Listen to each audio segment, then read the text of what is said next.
السلام علیکم. سید کبیر علی شاه افیشل کې یو ځل بیا هرکلی د افغان کډوالو معاملات د دې سره سره په افغانستان کې څه روان دي، خصوصا په دې اړه چې د خلکو د ولس ژوند څنګه دی. بیا دا سوال هم اوچتیږي که دې خوا موږ د افغان کډوالو خبره کوو، د دوی مسلې دا راوچتو، نو دغه شانتې ځینې پاکستانی مزدوران افغانستان کې دي او تاسو ته پته ده چې لاره بنده ده، لارې بندې دي، نو د هغوی مشکلات څه دي. کبیر علی شاه افیشل ته ځینې خلکو خپل سوالونه او پوښتنې رالیږلي دي، بلکې دا یې غوښتنه کړې ده چې د هغوی په مسلو باندې موږ وغږیږو او دغه هم چې کوم دی نو اعلی چارواکو په نوټس کې راولو.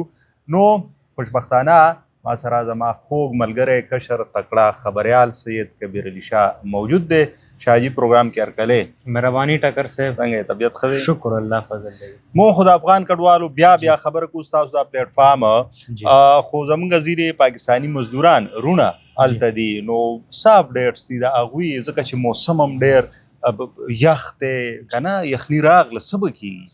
بالکل ټکر صاحب ډېره ښکلې خبره مو کا. موږ خو اکثر له په افغان کډوالو باندې یا د افغان چې کوم رونه دي په هغې باندې خبره کوو، خو دا سوچ هم نه دی کړی چې هلته کې زموږ پاکستانیان رونه هم دي. زموږ د پروګرام د کتو نه پس موږ سره زموږ پاکستانیان رونو باقاعده په واتساپ باندې رابطې وکړې او خپل مشکلات راته پیش کړه چې یاره په راتلونکي پروګرام کې په دې باندې ضرور خبره وکړئ.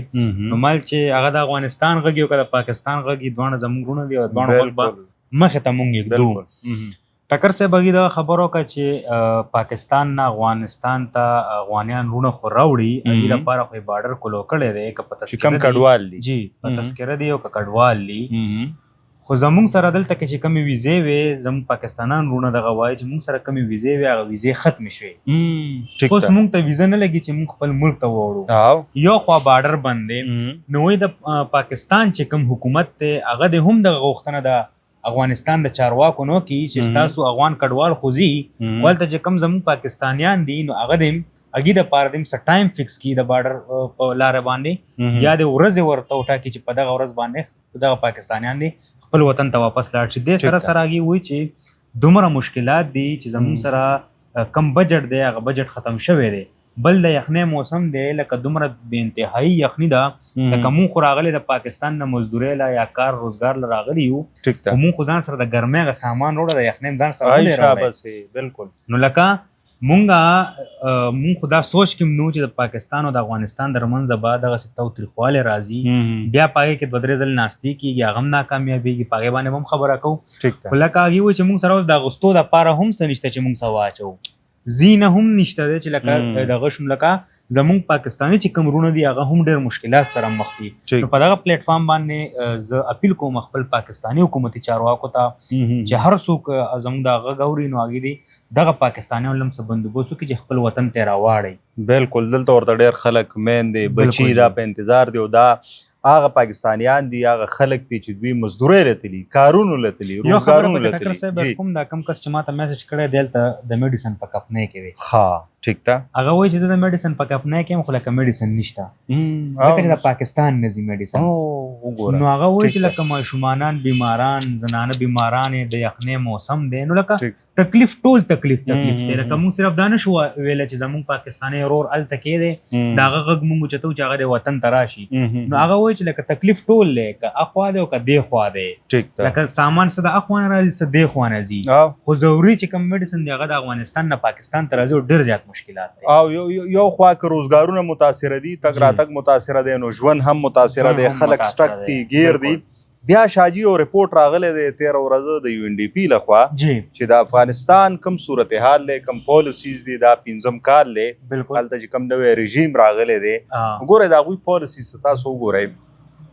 چې په ملک کې نظام رواني نو روزګار وي، د خلکو مطلب چې مزدورۍ کېږي، روزګارونه وي، دیاړۍ کېږي، کارونه وي، نو هغه نغرۍ رواني، نو یو سیستم د ژوند رواني. د یو ان ډي پي رپورټ راغلی دی چې په کثیر الجهتي اړخونو ښکیل په غربت کې په افغانستان کې شرح د ولسو دا 15% ده، او چې د کم د خط غربت سره نږدې اراوند خلک دي نو هغه 19% دا 4% شو. د آبادۍ چې دا خلک د کثیر الجهدي غربت یعنی په دې کې ګوره ډاکټر ته رسې ایجوکیشن روزګار اوسېدل خوراک دا ټول شیان په دې کې رالل دا ولې دا پالیسیز ګډوډ دي سکولونه بند دي زنانو ته د روزګار اجازت نشته لکه یو زنانه ده د هغې خاوند مړ دی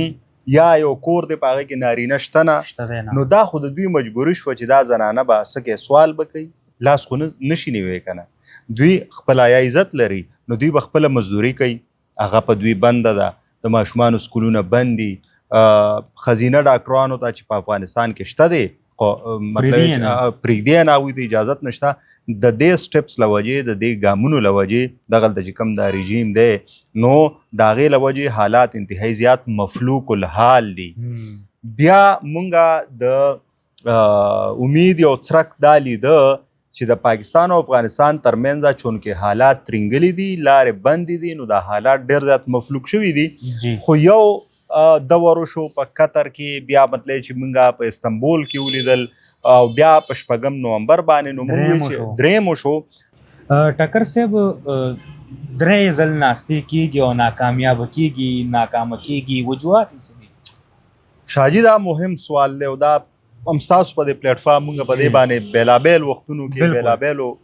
خپرونو کې خبره کړې ده وجوهات ډېر زیات دي لکه تاسو وګورئ قطر کې دوی کېناستل نو غټه خبره پکې دا راغله اټ واز ا ګډ نیوز چې دوی په سیز فایر په ډزبندۍ راضي شو مطلب بس دا یو پکې ښه اقدام و چې بس په دې راضي شو خو پوهه خلک پوه وو چې ډېرې لویې معاملې ډېرې لویې مسلې په ځای پاتې دي نو ځکه دوی دا اړتیا لري چې بیا کینی په 25 د اکتوبر په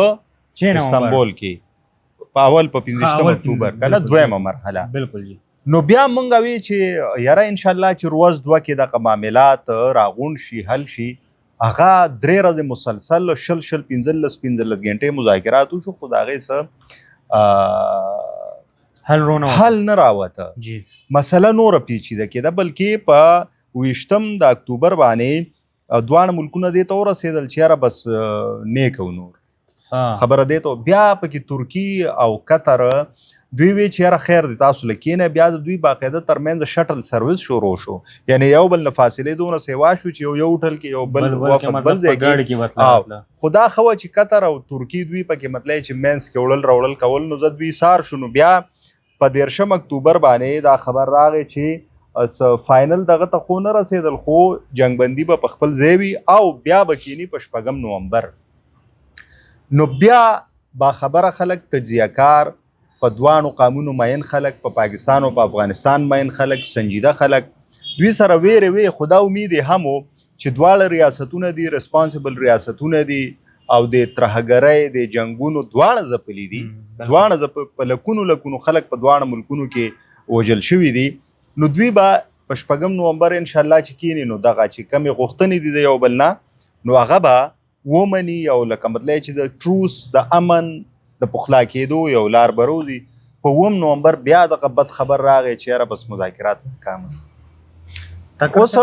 مسله دا د شاجي چې کم د پاکستان دریځ وخت په دې باندې ودرېد چې لکه تاسو دا شورټي ورکې انشورنس چې تاسو به د افغانستان ځمکه د استعمال نه ورکوي چې دا د پاکستان خلاف استعمال شي اوس مسله دا د پوینټ دا د ټیکنیکل خلک به وایي چې ګینې دوی خو صرف دا یو خبر راټینګه کړې ده دا په دوحه چې کوم د امریکې سره د دوی خبرې اترې شوې وې نو په هغې کې دا په 4 نکاتو کې ډېره مهمه نکته ده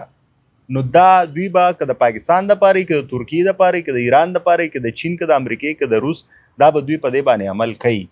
نو هغه اوس هغوی د دې پخلی نه کوي نو د پاکستان خو مدعا ده نو هغه مذاکرات ناکامه شو خبره موږ دې پورې کوله چې یو خوا مفلوک الحالي ده د دې سیمې زموږ د قبایلي ضلعو د افغانستان د دې چې کوم دا موسمي دا ډېر خراب 15 میاشتې دی کې واورې وي یخني وي وچه کړسه لکه تاسو خبره وکړه چې یو خو هلته خلک ګیر دي دې طرف نه روان دي هلته چې کوم تلي دي د ویزو مسله ده د لارو مسله ده بیا پکې موسم د څه راغی بیا هلته چې کوم خلک دي مفلوک الحالي ده نو یو خوا دغه بدمرغۍ دي بدبختۍ دي بدقسمتۍ دي او بل خوا پکې مذاکرات هم ناکامه شو نو سړی وبوږنېږي چې اخر د دې لکونو خلکو د دې کروڑونو خلکو مستقبل څه دی که نه. او موږ بار بار دا ویلي چې د امن دپاره تاسو خپله انا هغه لږ وروستو کېدوئ، د چا مه منئ، دې کې به نور ملکونه وي. لکه تاسو وګورئ هغه ورځ چې څنګه په 6 نومبر باندې دوی کېناستل نو دلته خبر راغی چې به په چمن باندې خو پاکستان حمله وکړه او دننه هېڅ هم نه و،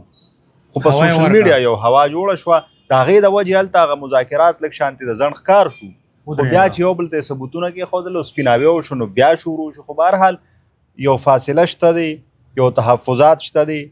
معاملات سنجیده دي. نو دوی له به د سنجیدګۍ اظهار پکار وي. که دا اوس مذاکرات ناکام شو بیا پیل کول پکار دي، که بیا ناکام شو بیا شروع کول پکار دي، بیا شروع کول پکار دي. ټکر صاحب په لنډو ټکو کې راته ووایي پروګرام مو ختمو جی، خو لکه دا راته ووایي چې لکه مذاکرات خو به کېږي په خپل ځای باندې، خو چې کم مشکلات روان دي هغه که د پاکستان کسان هلته په افغانستان کې دي یا د افغانستان کسان په پاکستان کې دي، د دې حل راویستل دي، د دې به څه حل راوځي دا راته ووایي. This is the point. اوس دغه خو ډېر لوی معاملې دي، بالکل لکه د پاکستان څه غوښتنې دي، بیا د افغانستان یو نظر دی، بیا د افغانستان غوښتنې دي، د پاکستان یو نظر دی. دا به ووایو چې دا د ریاستونو ترمنځ ډېرې اوږدې کشالي دي او معاملې دي. نو دغه د وي په دې ځای دا د دوی په نه خو دوی دې ستاسو دا خبره مهمه ده چې لکه د پاکستان به څو خو په زرګونو یا سلګونو خلک په خوا مزدورۍ لیدلي که څنګه تاسو وایئ چې یو ملګری دی رور دی او هغه د میډیسن دغه کې چې میډیسن خو راځي نه نو اګیر دی غریب. نو چې د دوی دپاره سلار سوکه روباسي چې دغه کم مزدورۍ لیدلي دي چې دوی ته خو لار او ځکه چې مزدوري خو شته نه صحیح ده. بیا دلته چې کم دي د افغان کډوال نو دا خو روان دي. د څه مسله هغه ورځ موږ ویلو چې د پښتونخوا انتظامیه د وفاق انتظامیه ډېر په خوش اسلوبۍ باندې دوی ته په مخه وایي دوی دپاره د چای ډوډۍ او د اوبو څښاک انتظام، بلکې زمونږ په دې خیبر پراته پردي او شینواري هغوی د دوی ډېره ښه مېلمستیا کوي. نو دا خو یو ډېر ښه عمل دی د پردو د شینوارو چې دا میلمانه دا افغان کډوال دا دوی په مینه باندې لیږي او انتظامیه هم ورسره یو ډېر ښه چلن کوي. د پښتونخوا حکومت خصوصا لکه مطلب وایي چې ډېر په سمي باندې د دوی تک پکار دی. نو داسې زمونږ د هغه پاکستاني وروڼه چې هلته دي د روزګار دپاره تللي د مزدورۍ دپاره تللي دي اوس هلته ګیر دي په دې حالاتو کې نو او راتلی نه شي ځکه چې بارډر بند دی نو چې د دوی د اسانه د واپسۍ دپاره څه لارې چارې وکړی شي. ډېره مننه ټکر صاحب، یقینا ګټورې خبرې مو کې، خو دغه سوالونه ټول په خپل پاکستان حکومتي چارواکو باندې پرېږدم چې کوم د پاکستان په افغانستان کې چې کوم د پاکستان خلک دي او هغوی کومې غوښتنې کړي دي هغه سوالونه ټول د پاکستان حکومت چارواکو ته مې پرېښودل. ګورو چې څه کېږي، چې څنګه افغانستان کډوال خپل ملک ته واپسي کوي. هغوی دپاره بارډر کولو کو څوک په تذکره باندې ځي هغوی دپاره بارډر کولو دی. نو په کار خو دغه ده چې زمونږ کم پاکستانیان وروڼه هلته کې دي، که څوک کار له تللي دي یا څوک همداسې تللي دي نو هغوی ته دې ویزې ورکوي، که ویزې نه ورکوي نو دغه لار دې ورته کولو کې خپل ملک پاکستان ته دې راواړي. دا زموږ نن پروګرام در بل پروګرام پورې ماله او زما ټیم د راکړي اجازت د لوی الله په امان.